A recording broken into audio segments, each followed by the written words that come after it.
नमस्कार। मैं प्रभात कुमार विश्नोई, प्रवक्ता अर्थशास्त्र, राजकीय inter college Deori. Online class में अपने सभी छात्र एवं छात्राओं का सभी को नमस्कार। आइए शुरू करते हैं आज की ऑनलाइन क्लास। और मैं प्रभात कुमार विश्नोई, प्रवक्ता अर्थशास्त्र, राजकीय inter college Deori, online class में अपने सभी छात्र एवं छात्राओं का तथा अपने सभी व्यूवर्स का हार्दिक अभिनंदन करता हूं। आइए शुरू करते हैं आज की अपनी ऑनलाइन क्लास। आज का हमारा टॉपिक है भुगतान संतुलन अथवा भुगतान शेष की अवधारणा, अर्थ, परिभाषाएं तथा इसमें सम्मिलित होने वाली मदें। तो प्यारे बच्चों, मैं आपको ये विश्वास दिलाना चाहता हूं कि इंटरमीडिएट बोर्ड एग्जाम्स की दृष्टि से ये क्वेश्चन बहुत ही महत्वपूर्ण है और आपको इस रूप में मिलेगा कि भुगतान संतुलन को परिभाषित कीजिए। भुगतान संतुलन से आप क्या समझते हैं, इसमें कौन कौन सी मदद सम्मिलित की जाती हैं। क्वेश्चन एक हो जाएगा ये। दूसरा क्वेश्चन हो सकता है भुगतान संतुलन और व्यापार संतुलन में अंतर बताइए, है ना। तीसरा क्वेश्चन ये हो सकता है विपक्ष भुगतान संतुलन को संतुलित करने के उपाय बताइए। और ये बहुत ही महत्वपूर्ण क्वेश्चन है और जहां तक मेरा अनुभव कहता है कि ये बार बार रिपीट होने वाला क्वेश्चन है एग्जाम्स में और इसीलिए सभी छात्रों को इस क्वेश्चन को बहुत ही भली भांति समझना चाहिए। तो आइए शुरू करते हैं। भुगतान संतुलन आज का जो ये हमारा टॉपिक है, इस टॉपिक को हमने कल भी आपको भेजा था। भुगतान संतुलन एक देश का विश्व के अन्य देशों के साथ जो आर्थिक सौदों का लेन देन होता है एक निश्चित अवधि के अंतर्गत, एक वित्तीय वर्ष के अंतर्गत, उसका लेखा जोखा होता है। तो फिर से दोहराता हूं, आप सुनिए फिर से ध्यान से।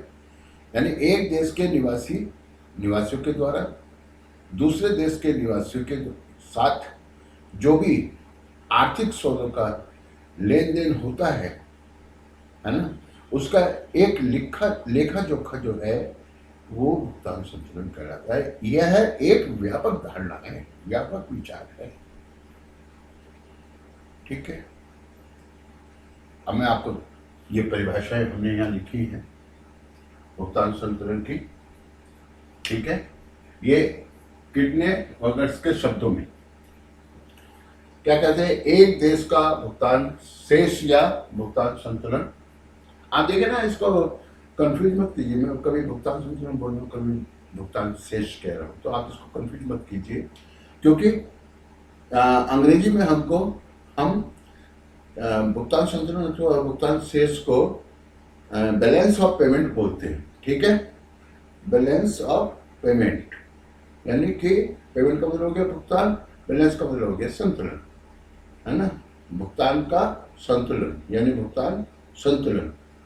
ये बैलेंस को कहते हैं शेष। कितना बैलेंस रह गया, बैलेंस कितना है तो शेष कितना है। ये चीजें ध्यान रखिएगा कि दोनों ही शब्द एक दूसरे के समान अर्थक हैं।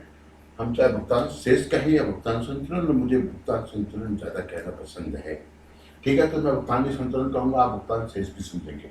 एक देश का भुगतान शेष, भुगतान संतुलन उस देश के निवासियों तथा विदेशियों के में, है ना, तथा विदेशियों के बीच में किए गए सभी आर्थिक सौदों का क्रमबद्ध लेखा है। ये किसकी परिभाषा है? ये परिभाषा किंडल वर्गर की परिभाषा है। याद कर लीजिए इस परिभाषा को, बहुत ही महत्वपूर्ण परिभाषा है। एक दूसरी परिभाषा जेम्स और इंग्राम के शब्दों में है। क्या कहा है इन्होंने?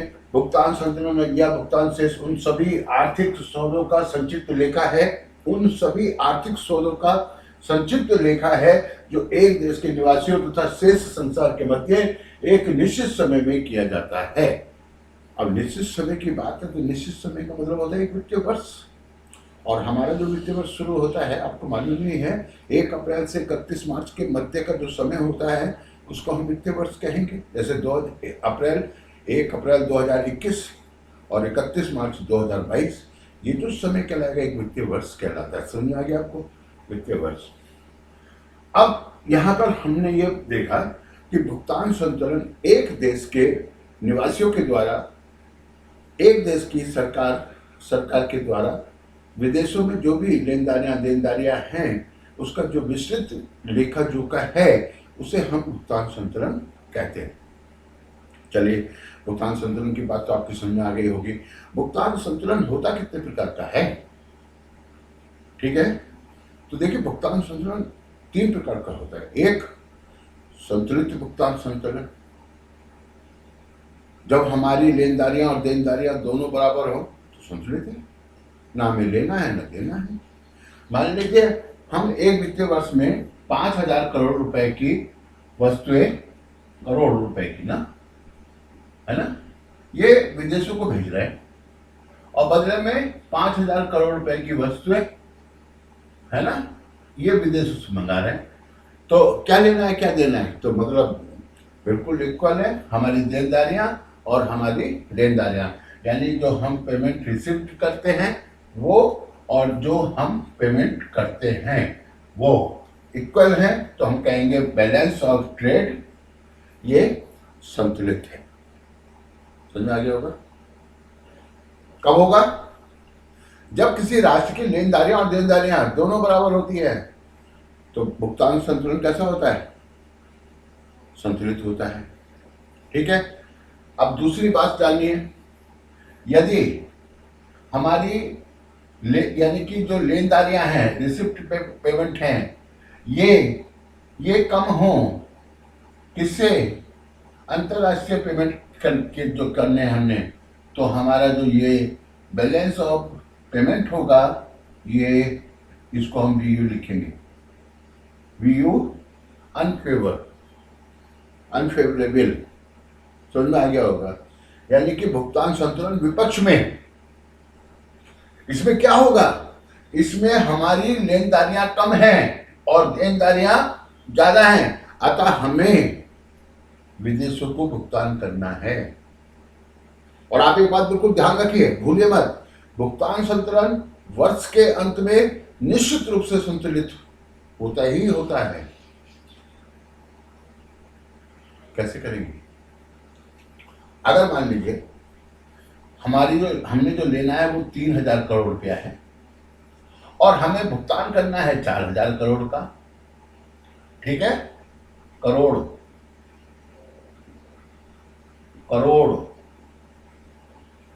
तो ऐसे में 1,000 करोड़ रुपए हमें देना है, यानी माइनस है, ये देना है हमने। तो ये 1,000 रुपए हम कैसे चुकाएंगे? 1,000 करोड़ रुपए कैसे चुकाएंगे? तो इसके एक तो पहली बात यह है, इस मूल्य का आप विदेशों को सोना दे दो, सोना, गोल्ड। ठीक है, सोने का मतलब जानते हैं आप?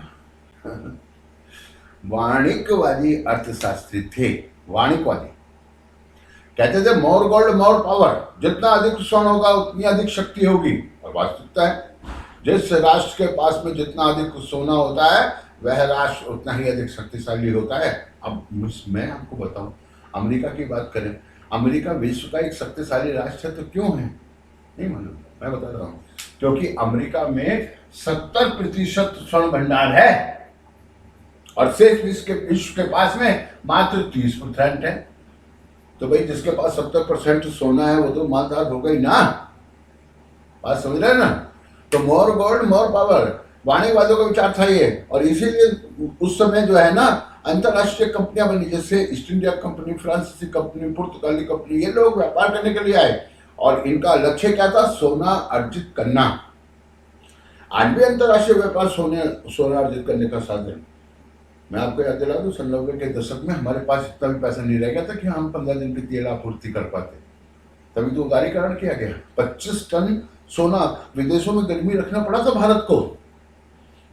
तो BU यानी कि बैलेंस ऑफ पेमेंट यदि अनफेवरेबल है तो इसमें हम क्या करेंगे, या तो सोना देंगे या जिस देश को हमने भुगतान देना है उस देश से अल्पकालीन ऋण लेंगे। ठीक है। तो विपक्ष में अगर हमारी लेनदारियां कम और देनदारियां ज्यादा है तो भुगतान संतुलन विपक्ष में। चलिए अब देखते हैं पक्ष में कब होगा। तो इसको उल्टा कर लो, पक्ष में कब होगा। ठीक है। अब जैसे ये है ना, हमारा जो R है यानी रिसिप्ट पेमेंट है R, ये P से कैसा होना चाहिए, ये ज्यादा होना चाहिए। ये अधिक है, R अधिक है P से। मान लीजिए हमें लेना है 5,000 करोड़ और देना है 3,000 करोड़। ठीक है। तो हमें कितना 2,000 करोड़ रुपया हम प्लस में हैं जो कि विदेशों से आएगा और हम कहेंगे बैलेंस ऑफ पेमेंट फेवर में, फेवरेबल है। तो भुगतान संतुलन 3 प्रकार का होता है। एक संतुलित भुगतान संतुलन, ठीक है। दूसरा पक्ष में और तीसरा विपक्ष में। अब इसको पूरा लिख लेना भाई, यानी पक्ष में भुगतान संतुलन, विपक्ष में भुगतान संतुलन, पूरा लिखना पड़ेगा। मैं तो थोड़ा शॉर्ट में बोल दिया, आपको पूरा लिखना पड़ेगा। पक्ष में कब होगा, जब लेनदारियां होंगी। विपक्ष में कब होगा, जब देनदारियां होंगी। देना काहे में, सोना रुपया, विदेशों की मुद्रा देनी पड़ेगी। लेना काहे में, सोना, अपने देश की मुद्रा मिलेगी। समझ गए। भुगतान संतुलन में 3 प्रकार की मदें, 3 प्रकार के सौदों को, सौदे कहेंगे, मदें भी कह दीजिए, सौदे भी कह दीजिए, बाकी एक ही है। ठीक है। 3 प्रकार के सौदे हम सम्मिलित करते हैं। एक तो होता है दृश्य मदे, दूसरा होता है अदृश्य मदे और तीसरा होता है पूंजी अंतरण। अब दृश्य मदों में तो आयात और निर्यात आ गया। आयात व निर्यात, ये तो दृश्य, क्योंकि ये तो दिखाई दे रहा है, वस्तु के रूप में जा रहा है तो दिखाई देगा। जैसे भारत है, आपको मालूम है ना, भारत बहुत सारी चीजों का आयात करता है, निर्यात भी करता है। ठीक है। तो आयात निर्यात वस्तु है ना, दिखाई देता है। अदृश्य मदों में सेवाएं आती हैं। सेवाएं, जहाजरानी, पर्यटन है ना, शिक्षा, चिकित्सा, उपहार, दान इत्यादि बहुत सारी चीजें बताएंगे आपको विस्तार से ना। तो यहाँ पे दृश्य और अदृश्य मदे, अब कितनी सेवाएं जा रही, क्या मूल्य मिल रहा है, सेवाएं है ना, इनको विस्तार से बताएंगे। और ये पूंजीगत संपत्ति का आदान प्रदान होता है, पूंजीगत परिसंपत्ति का, मशीन इधर उधर होती है। ठीक है। अमेरिका की पूंजी भारत में आती है, भारत की पूंजी कहीं और जाके लगती है। तो पूंजी का अंतरण होता है, हस्तांतरण होता है, ट्रांजैक्शन होता है। ठीक है। तो ये हमने आपको बताया आर्थिक सौदे, आर्थिक ट्रांजैक्शन, इकोनॉमिक ट्रांजैक्शन जिसको हम कहते हैं।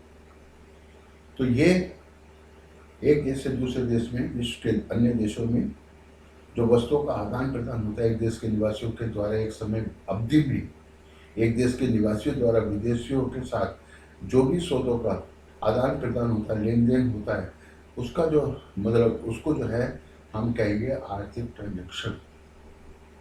आर्थिक सौदे, और ये मैं बता ही चुका हूँ कि अगर हमारी लेनदारियाँ हैं तो संतुलन हमारे पक्ष में है, भुगतान संतुलन हमारे पक्ष में है। यदि हमारी देनदारियाँ हैं तो विपक्ष में है, और यदि लेनदारियाँ और देनदारियाँ दोनों बराबर है तो भुगतान संतुलन कैसा होगा? संतुलित होगा। तो आइए आगे कंप्लीट करते हैं इसको।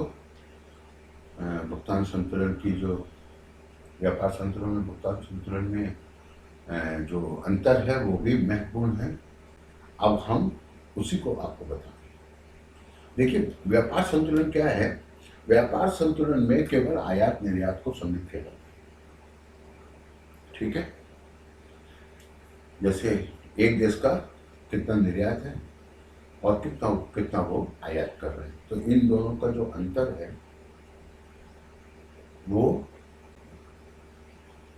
व्यापार संतुलन को बताएगा, ठीक है। अगर आयात और निर्यात बराबर है तो व्यापार संतुलन संतुलित कहलाएगा।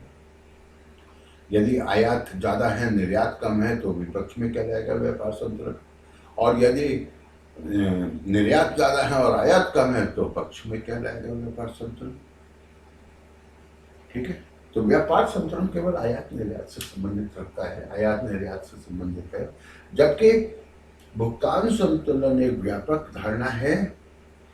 भुगतान संतुलन में सभी दृश्य और अदृश्य यानी कि जो लेन देन है एक देश के दूसरे देश के साथ में, एक देश के निवासियों के साथ शेष विश्व के साथ जो लेन देन है, जो भी आर्थिक सौदों का आदान प्रदान होता है, उसका जो लेखा जोखा है एक वित्तीय वर्ष में।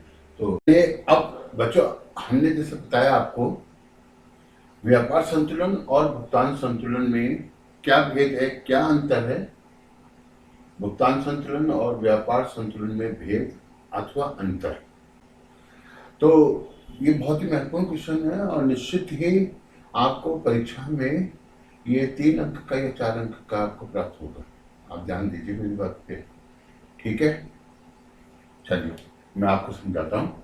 भुगतान संतुलन, व्यापार संतुलन, यानी भुगतान शेष व्यापार शेष में अंतर। तो व्यापार संतुलन जो है एक व्यापक धारणा है, जबकि भुगतान संतुलन एक संकीर्ण अवधारणा है।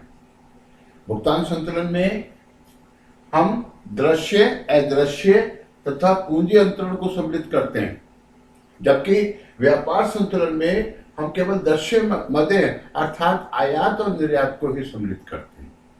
इस प्रकार से भुगतान संतुलन जो है उसका ही एक अंग व्यापार संतुलन है।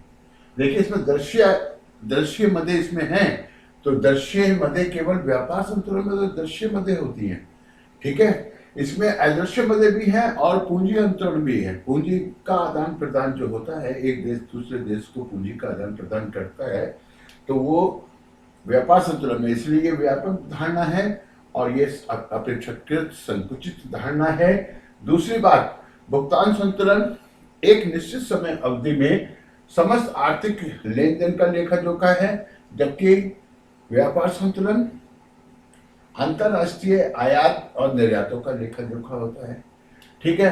तीसरी बात, भुगतान संतुलन का आर्थिक नीतियों पर प्रभाव पड़ता है। कोई भी सरकार हो, वो आर्थिक नीतियों को ध्यान में रखते हुए भुगतान संतुलन पर पहले ध्यान रखेगी, क्योंकि भुगतान संतुलन का देश की उत्पादन क्षमता पर, देश के रोजगार पर, देश की राष्ट्रीय आय पर निश्चित प्रभाव पड़ता है। और हालांकि अंतर्राष्ट्रीय व्यापार संतुलन का महत्व है, लेकिन फिर भी अपेक्षाकृत कम है भुगतान संतुलन की तुलना में। भुगतान संतुलन वर्ष के अंत में संतुलित होता है और इसे व्यापार शेष द्वारा संतुलित नहीं किया जा सकता। मान लीजिए हमारी निर्यात ज्यादा है, आयात कम है और हमारा भुगतान संतुलन विपक्ष में है, तो हम जो शेष हमारा व्यापार संतुलन है उससे, अधिशेष जो है उससे इसको संतुलित नहीं कर सकते। लेकिन यदि व्यापार संतुलन हमारे पक्ष में नहीं है तो उसे भुगतान संतुलन द्वारा संतुलित किया जा सकता है। अर्थात भुगतान संतुलन के द्वारा जो हमारे अधिक आयात हमने किया है उनका भुगतान हो सकता। तो यहाँ पर यही ध्यान रखने वाली बात है कि वर्ष के अंत में भुगतान संतुलन संतुलित होता है, क्योंकि अगर हम भुगतान संतुलन हमारे पक्ष में नहीं है, विपक्ष में है, अर्थात हमारी देनदारियां ज़्यादा है और हमारी लेनदारियां कम है, तो इसका मतलब ये होगा कि हमें या तो विदेशों को उनकी मुद्राएं देनी है या फिर हमें विदेशों को स्वर्ण देना है। ठीक है। और यहाँ व्यापार संतुलन में, व्यापार संतुलन को भुगतान संतुलन में यदि हमारे पास अधिक है, यानी भुगतान संतुलन हमारे पक्ष में है, तो उस भुगतान संतुलन से हम व्यापार संतुलन को निपटा सकते हैं, यानी उसको संतुलित कर सकते हैं। और लास्ट में मैं आपसे संक्षिप्त यही कहूंगा कि भुगतान संतुलन का ही एक अंश है, एक अंश व्यापार संतुलन है। ठीक है, तो आप इसको याद कर लेंगे। व्यापार संतुलन क्या है? एक समय अवधि में देश के कुल निर्यातों और आयातों का जो शेष है उसको व्यापार शेष कहेंगे। और भुगतान संतुलन क्या है? एक वित्तीय वर्ष की अवधि में या एक समय अवधि में किसी देश का विश्व के अन्य देशों के साथ समस्त आर्थिक लेन देन, यानी कि जो सौदे हैं उनका जो अंकित लिखित विवरण है वो भुगतान संतुलन है। आप समझ में आ गया होगा। तो इस क्वेश्चन को इग्नोर नहीं करेंगे। भुगतान संतुलन, व्यापार संतुलन किसे कहते हैं, इसको इग्नोर नहीं करेंगे और अच्छे करके याद कर लेंगे। आपके परीक्षा में बहुत अच्छे मार्क्स आएंगे। अब हम आगे आपको समझाएंगे भुगतान संतुलन में सम्मिलित होने वाली कौन कौन सी मदें होती हैं। ठीक है, ये भी क्वेश्चन भी महत्वपूर्ण है बोर्ड परीक्षा के लिए। भुगतान संतुलन से आप क्या समझते हैं, इसमें कौन कौन सी मदें सम्मिलित होती हैं? तो भुगतान संतुलन के बारे में मैं बता चुका हूँ। अब इसमें सम्मिलित होने वाली जो मदें हैं उनके बारे में मैं आपको बताने चाहता हूँ।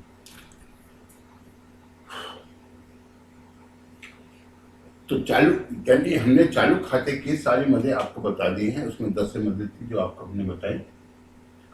अब पूंजी खाते की जो मदें होती हैं भुगतान संतुलन में, उनकी हम व्याख्या करते हैं। सबसे पहली जो मद है वो है विदेशी निजी ऋणों की वापसी।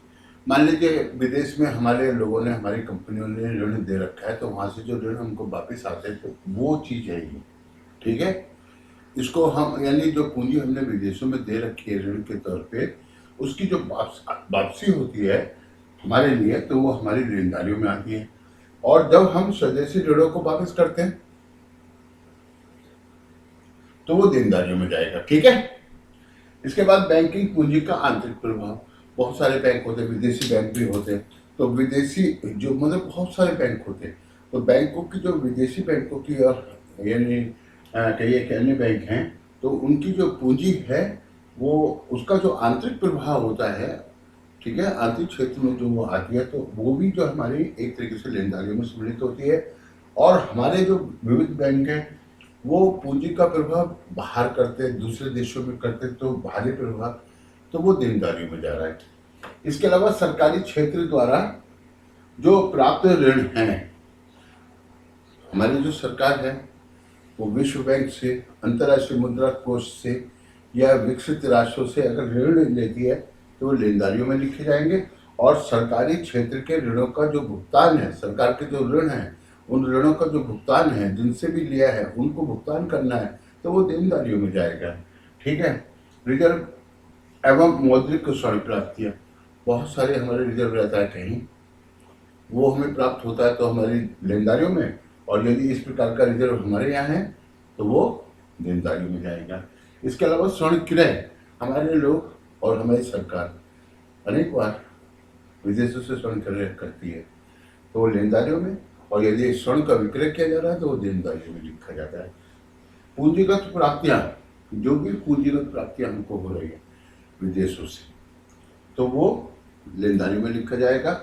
और पूंजीगत भुगतान जो कि हम विदेशों में कर रहे हैं, तो वो देनदारियों में लिखा जाएगा। तो ये चालू खाते की मदें होती हैं जो कि भुगतान संतुलन का अंग होती हैं। भुगतान संतुलन में दो प्रकार की मदें सम्मिलित होती है, एक चालू खाते की मदें, दूसरा पूंजीगत खाते की पूंजी खाते की मदें। तो इनको जरा थोड़ा सा याद कर लीजिए, और एग्जाम में यदि ये क्वेश्चन आ जाए भुगतान संतुलन से आप क्या समझते हैं और भुगतान संतुलन में कौन कौन सी मदें सम्मिलित होती है, तो आप इजीली इसको लिख पाएंगे और अच्छे नंबर आपको मिल पाएंगे। ये वीडियो जरा थोड़ा लंबा हो गया है, आपको धीरज बना के रखना है और वीडियो को अंत तक देखना है ना। यदि आप नए सब्सक्राइबर हैं तो हालांकि ये कहना आवश्यक नहीं है, अगर आपको अच्छा लगता है तो आप वीडियो को सब्सक्राइब कर सकते हैं, लाइक कर सकते हैं, ठीक है। और अगर आप उस पर कमेंट देना चाहते हैं तो वो भी दीजिए। आपके कमेंट का, आपके सुझाव का मुझे इंतज़ार है, ताकि मैं आपकी पसंद के वीडियो बना सकूं। और मेरी आशा यही है, मुझे आपसे कहिए, मेरे ख्याल से सभी ऐसा बोलते होंगे, लेकिन आप देखिएगा, हम मेहनत करते हैं और जो मेहनत करते हैं वो आप ही के लिए करते हैं, ठीक है। और इस समय उम्र 60 वर्ष हो चुकी है, ठीक है। और मैं ये भी कहूँगा कि अपनी एक यादगार छोड़ने के लिए ये कार्य कर रहे हैं। धन्यवाद आपके लिए, बहुत बहुत नमस्कार, आप सबका स्वागत है। बने रहिए, चैनल से जुड़े रहिए, और चाहे आप बीए के हो या आप उच्च क्लास में पढ़ते हो, उच्चतर, है ना, क्लासेस में पढ़ते हो, मेरे वीडियो में आपको बहुत कुछ मिलेगा। और ये वीडियो उसी स्तर के हैं जिस स्तर पर आप पढ़ते हैं, चाहे आप बीए में हैं या एमए में हैं। नमस्कार, धन्यवाद।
संतुलन में जो मदें सम्मिलित होती हैं उसमें दो प्रकार की मदें सम्मिलित होती है, दो प्रकार के खाते होते हैं।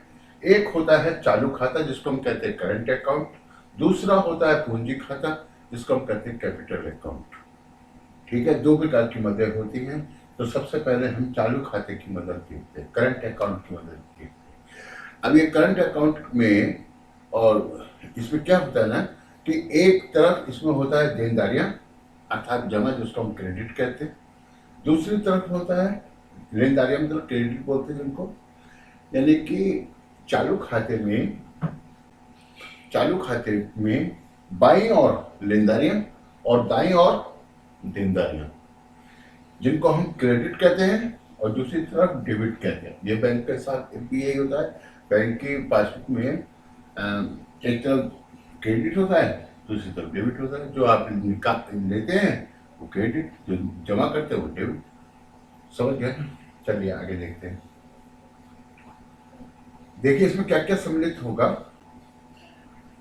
पहली बात, एक देश दूसरे देश को वस्तु का निर्यात करता प्रत्यक्ष, जैसे गेहूं, चावल, चाय वगैरह, मशीनरी वगैरह, पेट्रोलियम पदार्थ वगैरह, दुनिया भर की और बहुत सारी वस्तुओं का आयात और निर्यात होता है। तो जब एक देश से वस्तुओं का निर्यात होता है तो उस निर्यात के बदले हमें विदेशी मुद्रा प्राप्त होती है, अर्थात उसको निर्यातों के मूल्य को हम लेनदारियों में लिखेंगे।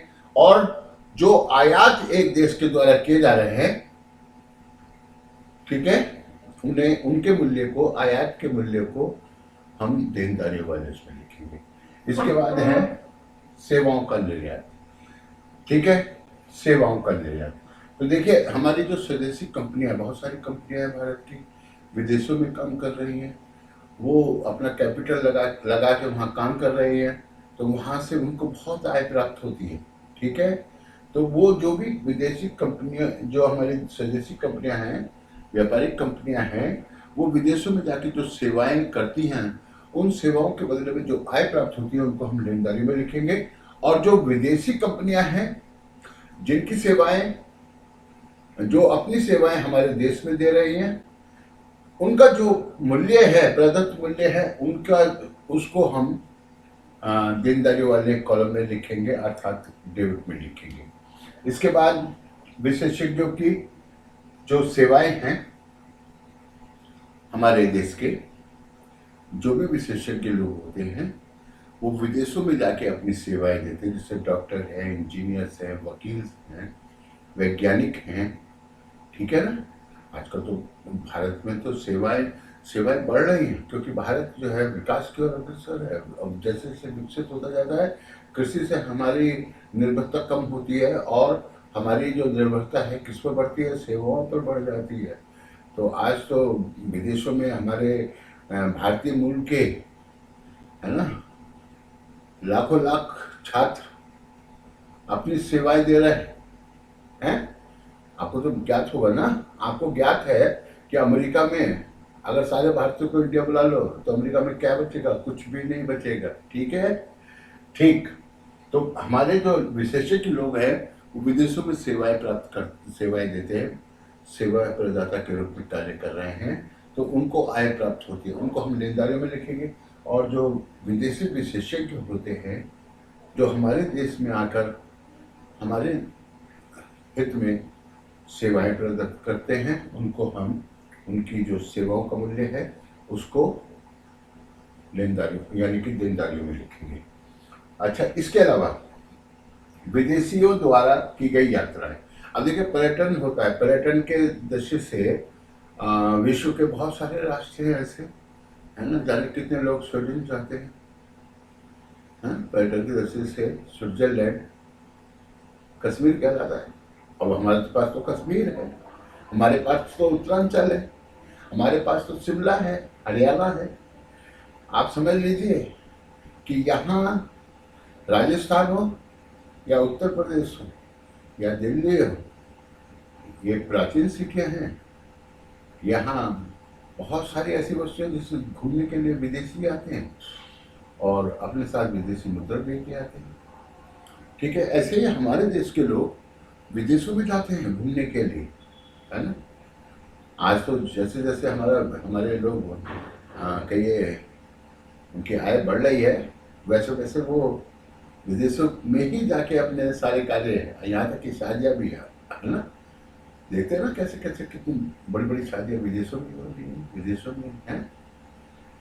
तो विदेशी जो यात्राएं हैं पर्यटन की दृष्टि से, अन्य दृष्टि से, चाहे वो शिक्षा की दृष्टि से हो, है ना, चाहे वो चिकित्सा के लिए हो, तो विदेशी जो यात्राएं हमारे लोग करते हैं उनकी तो हम देनदारियों में लिखेंगे। और जो विदेशी आते हैं और जो हमारी यात्राओं का प्रयोग करते हैं, विदेशी हम, है ना, यात्री आएंगे, तो वो उनका जो है उनसे उनकी लेनदारियां हम इधर लिखेंगे। बहुत सारे स्कॉलर आते हैं पढ़ने के लिए भारत में, बहुत सारे लोग आते हैं भारत में चिकित्सा के लिए सुविधाएं प्राप्त करने के लिए। आपको शायद ताज्जुब होगा कि आज चिकित्सा के क्षेत्र में भारत एक हब बन रहा है। आप समझते हैं इस बात को? हब बन रहा है, इसको मतलब ये हुआ कि भारत में चिकित्सा की जो सुविधाएं हैं विदेशों की तुलना में सस्ती है। और मजे की बात ये देखिए कि विदेशी आते हैं और चले जाते हैं और चिकित्सा भी करा लेते हैं, ठीक है। तो जो भी उनका खर्च होता है वो उनके देश में होने वाले खर्च की तुलना में बहुत कम है। इसीलिए तो विदेशी लोग यहाँ के इलाज कराते हैं। आज चिकित्सा के क्षेत्र में भारत आगे बढ़ रहा है ना। चलिए, तो विदेशियों द्वारा की गई यात्राएं, उनको वो हमारे देश में आएंगे तो हमें उनसे आय प्राप्त होगी, तो उसको हम लेनदारी में लिखेंगे। और हमारे स्वदेशी लोग विदेशों में जाते हैं, है ना, वो भी अनेक पर्पज से जाते हैं, पढ़ने भी जाते हैं, चिकित्सा के लिए भी जाते हैं। मैं ये नहीं कह रहा कि विदेशों में जाके हमारे लोग चिकित्सा नहीं कराते हैं, ठीक है। तो उनको उनकी जो यात्रा है, जो घूमने फिरने के लिए जाते हैं, पर्यटन के लिए जाते हैं, तो उनकी जो यात्रा है, उनका जो खर्च है, वो विदेशी हम देनदारियों में लेते हैं। इसके बाद एक घरेलू यातायात का विदेशियों द्वारा प्रयोग अगर करेंगे तो निश्चित उससे हमें अर्निंग होगी, आय प्राप्त होगी, तो लेनदारियों में होगा। और हमारे लोग जब विदेशी यातायात का प्रयोग करेंगे तो उससे वो देनदारियों में लिखा जाएगा, उससे विदेशियों को आय प्राप्त होगी। विदेशों से स्वदेशी निवेश पर प्राप्त आय, यानी हमारे जो उद्यमी हैं, हमारी जो सरकार है, वो विदेशों में जाके निवेश करती है, तो उस पर हमको जो आय मिलती है वो लेनदारियों में लिखेंगे। इसी प्रकार से विदेशी जो हैं हमारे देश में आके निवेश करते हैं। निवेश का मतलब विनियोग का मतलब उद्योग धंधे लगाना, ठीक है। विभिन्न क्षेत्रों में विदेशी लोग अपने देश की पूंजी लाते हैं, हमारे उद्योगों में लगाते हैं, ऐसे ही हम लगाते हैं विदेशों। तो जो विदेशों में हम लगाएंगे उस पर आय मिलेगी। और यदि विदेशी हमारे देश में लगाएंगे, जैसे आप देखिए ना, कोका कोला है, कोका कोला आप भी पीते, पेप्सी आप भी पीते, मैं भी पीता हूँ, है ना। तो पेप्सी एक बहुत बड़ा लाभ का धंधा है। अभी आप गुरु रामदेव जी को सुनते हैं ना, कभी कभी क्या कहते हैं, अपने देश का पानी और 10 रुपए बोतल। खैर ये छोड़िए, ऐसा तो हर जगह होता है। हमारे लोग विदेशों में जाके कमाते, विदेशी हमारे देश में आके कमाते हैं, तो चलता रहेगा, कोई बात नहीं, ठीक है। स्वदेशों से यानी विदेशों से स्वदेशी निवेश पर जो आय मिलेगी, और विदेशी निवेश पर जो आय हमारे देश में उनको प्राप्त हो रही है, तो अमेरिका के अमेरिकी कंपनियां हैं, ब्रिटेन की कंपनियां हैं, जापान की कंपनियां हैं, फ्रांस की कंपनियां हैं, रूस की कंपनियां हैं, तो हर देश की कंपनियां भारत में कार्य कर रही हैं। तो इन कंपनियों की जो आय है वो हमारी देनदारी में जाती है, ठीक है। अब ये मत कहना कि मतलब ये लेके जाते हैं, भैया इनके कारण हमारे लोगों को रोजगार भी मिलता है और आय भी प्राप्त होती है, हमारी राष्ट्रीय आय में भी वृद्धि होती है, समझ गए। प्रत्येक देश चाहता है कि विदेशी लोग आए, अपने देश की पूंजी लाए, हमारे देश में निवेश करें, जिसको हम कहते हैं FDI, प्रत्यक्ष डायरेक्ट इन्वेस्टमेंट। हर देश चाहता है, ठीक है। और जिस देश में जितना ज्यादा निवेश होगा उस देश का आर्थिक विकास उतना तेज होगा। और चीन और भारत में तो प्रतियोगिता हो रखी है क्षेत्र में। चलिए आगे बढ़ते हैं। इसके बाद है स्वदेश में विदेशी सरकारों द्वारा खर्च। तो विदेशी सरकारें बहुत खर्च करती है, अपने दूतावासों पर बहुत खर्च करती है, विदेशी यात्राओं पर, राजनयिक यात्राओं पर बहुत खर्च होता है। अब मोदी जी जाते हैं अमेरिका, जापान, तो क्या खर्च नहीं होता है? होता है। तो वो खर्च, अब जैसे हमारे लोग विदेशों में जाएंगे तो खर्च होगा, तो उसको हम क्या लिखेंगे? वो लिखेंगे विदेशी सरकार का, यानी कि स्वदेशी सरकार का विदेशों में खर्च, तो ये देनदारियों में। और यदि विदेशी सरकारें हमारे देश में खर्च करती हैं तो वो लेनदारियों में। नेक्स्ट है विदेशों से प्राप्त दान और उपहार। तो देखिए, एक देश दूसरे देश को आर्थिक सहायता देता है। जैसे आपको मालूम होगा कि अफगानिस्तान में भारत ने 100 बसें भेजी, और ये हमारा पास में नेपाल जब भूकंप आया था तो प्रधानमंत्री मोदी जी ने 1000 करोड़ रुपए की सहायता दी उनको। तो ये एक तरीके से दान उपहार जो मिलता है, जो विदेशों से आता है। और ये कब आता है? तो कोई संकट आता है, कोई प्राकृतिक प्रकोप आता है ना, तभी तो आएगा। तो उसी समय जो है ये विदेशी से जो दान और उपहार मिलता है, तो वो हमारी लेनदारियों में आ गया, और जो हम विदेशों में दान उपहार दे रहे हैं वो देनदारियों में आ गया। चलिए आगे बढ़ते हैं। स्वदेश में विदेशी मिश्रित खर्च और विदेश में स्वदेशी मिश्रित खर्च। तो जो स्वदेशी मिश्रित खर्च है, जो भी अन्य खर्चे हैं, वो विदेशों में हम करते हैं तो वो उनकी देनदारियां हो गई, और यदि वो हमारे यहाँ के अन्य खर्च करते हैं तो वो हमारी लेनदारियां हो गई तो ये चालू खाता कहलाता है और इसमें ये मदद सम्मिलित होती है। याद कर लीजिए, है ना। जहाजरानी कहते हैं, है ना। पासवर्ड सेवाओं का मूल्य, किसी भी प्रकार की सेवाएं, आय निर्यातों का मूल्य, किसी भी प्रकार का निर्यात, ठीक है। पर्यटन इसी में आ जाएगा, यातायात इसी में आ जाएगा, जहाजरानी इससे प्राप्त आय लेनदारियों में आ जाएगी, विदेशी सरकारों द्वारा किया गया व्यय लेनदारियों में आ जाएगा, है ना। दान और उपहार लेनदारियों में आ जाएगा। तो इन चीज़ों को याद कर लीजिए और यही चीज़ें यदि हम विदेशों में भेज रहे हैं, है ना, या विदेशी हमको दे रहे हैं तो वो उनकी देनदारी में आ जाएगी। तो ये चालू खाता था। अब हम पूंजीगत खाते की चर्चा करें।